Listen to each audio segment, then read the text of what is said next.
মাংস নিয়ে আসো তো। কি মাংস? আজকে কি বিশেষ কিছু আছে নাকি? হ্যাঁ আছে, আমার ভাই আসছে। কি তোমার ভাই আসছে? তুমি জানো বাজারে মাংসের কত দাম? বাড়িতে সয়াবিন আছে, সয়াবিন রান্না করে দাও। এই কিপ্টের হাত দিয়ে টাকা বের করতে হলে আমাকে কিছু একটা ভাবতে হবে, আইডিয়া। এই আমার ভাই একা আসছে না, ভাইয়ের সাথে বোনও আসছে। কি তোমার বোন আসছে? আরে সেটা আমাকে আগে বলবে তো, এক্ষুনি যাচ্ছি আমি, দেশি মুরগির মাংসটা নিয়ে আসবো। আচ্ছা শোনো না, তোমার বোন তো দই খেতেও ভালোবাসে, একটু দই নিয়ে আসি 500 1 কেজি মতো।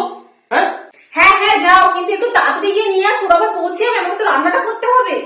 এক্ষুনি যাও, এক্ষুনি আসবো, দেখো না কি গো, মাংস নিয়ে এসে নিচে রান্না করে রেখে দিয়েছি, ঠিক আছে? হ্যাঁ হ্যাঁ ঠিক আছে, আমি যাচ্ছি। বলছি তোমার বোনকে ফোন করলে গো, কত দূর আসছে ওরা? কি? না মানে তোমার ভাইকে ফোন করলে কত দূর পৌঁছেছে ওরা? হ্যাঁ ফোন করছিলাম, আরো মোটামুটি 8 ঘন্টা মতো টাইম লাগবে, গাড়িতে আছে। 8 ঘন্টা টাইম লাগবে? তাহলে একটু আমি গাড়িটা কেটে আসি, হ্যাঁ ঠিক আছে? শোনো, এত লাফিও না, ভাই একা আসছে, বোন আসছে না। কেন? ওর পরীক্ষা আছে, ওই জন্য মা আসতে দেয়নি। চিরে, আমার টাকাটাই জলে চলে গেল, বেকার বেকার মাংসটা, দেশি মুরগিটা নিয়ে এলাম আমি।